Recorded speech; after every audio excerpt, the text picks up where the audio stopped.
Welcome to The Explainer. Today, we're unpacking a massive glitch in the human brain. We're going to look at how our minds use these lightning-fast mental shortcuts to judge the entire world around us. But more than that, we're actually going to reveal the totally mind-bending science behind how your hidden internal beliefs literally alter what you physically see when you look at another human being. If you've ever wondered why you instantly trust a complete stranger, or, why a sleek, polished brand just feels inherently more ethical, well, you are absolutely in the right place. So here's our roadmap for this explainer. 1. The halo effect explained. 2. The real-world consequences. 3. Why our brains do this. 4. Beliefs alter face perception. And finally, 5. Overcoming your biases. All right, let's jump right into section 1, the halo effect explained. Let's start by peeling back the very first layer of the onion here, with a phenomenon you've definitely experienced, even if you didn't have a formal name for it. Have you ever caught yourself doing this?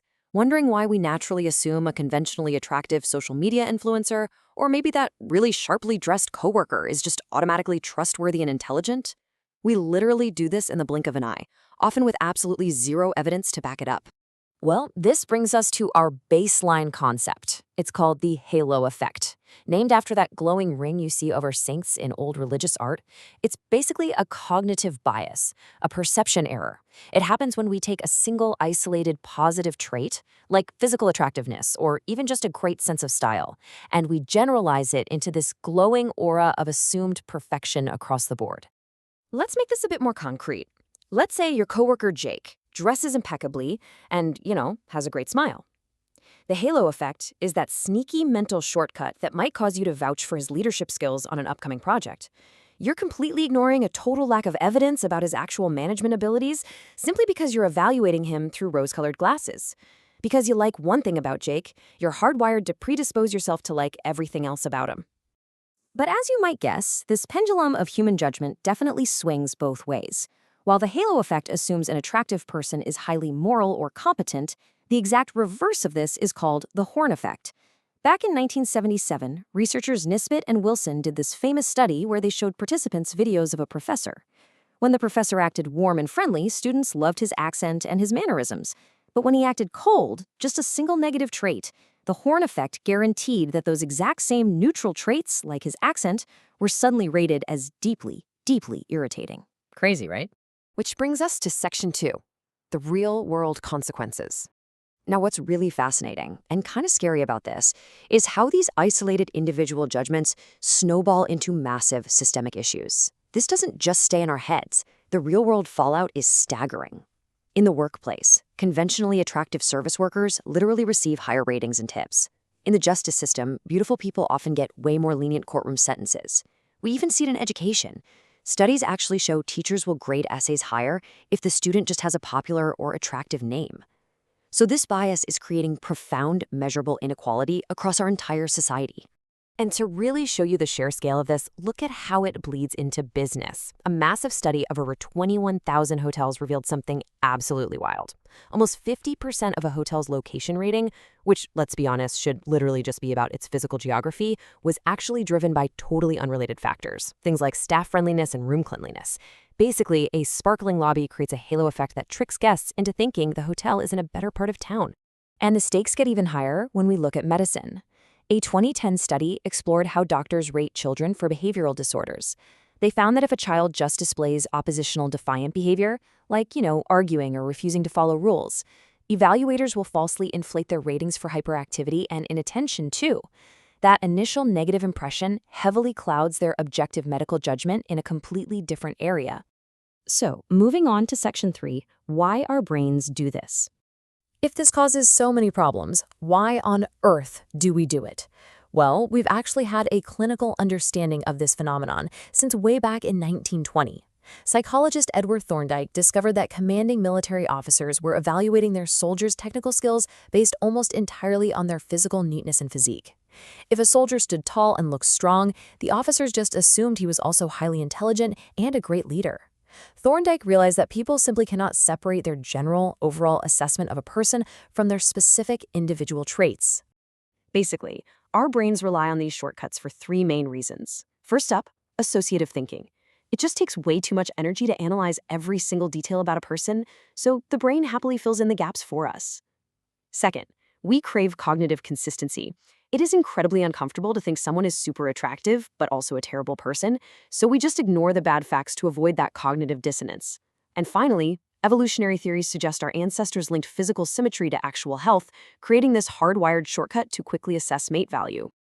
Let's take it a step further. In Section 4, beliefs alter face perception. So we know the halo effect influences our social judgments, right? But let's peel back the final layer to a really core revelation. This bias doesn't just change our opinions, it literally alters our visual processing.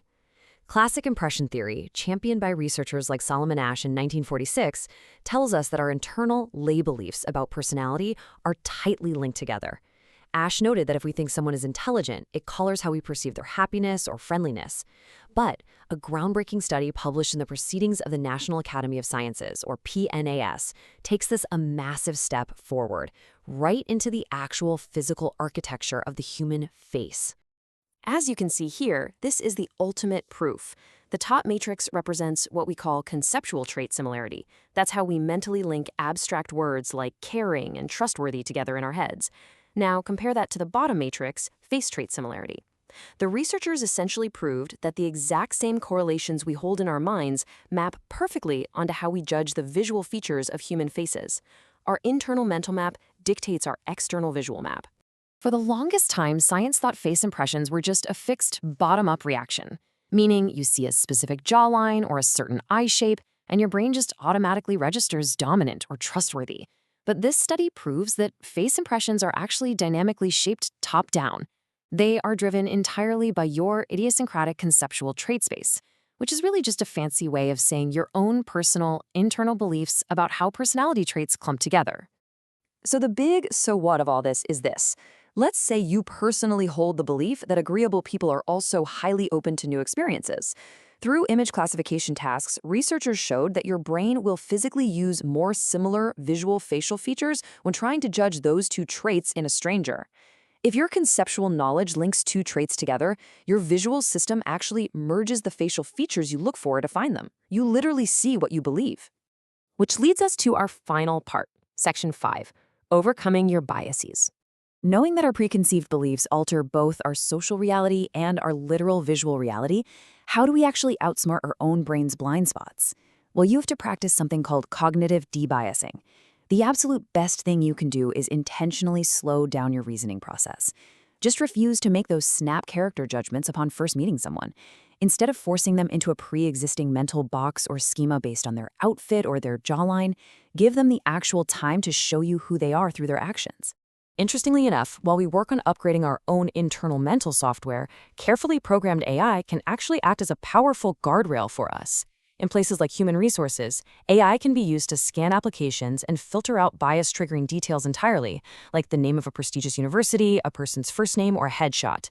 By evaluating solely on clearly defined criteria, we can essentially strip away the halo effect from the process. I want to leave you with this final thought today. Think about the very last time you made a snap judgment about a total stranger. The next time you instantly trust, admire, or even strongly dislike someone, I challenge you to take a step back and ask yourself, are you truly seeing them for who they are, or are you just staring at the halo you've placed right on top of them? Thanks for joining me on this explainer, and remember to always keep questioning what you see.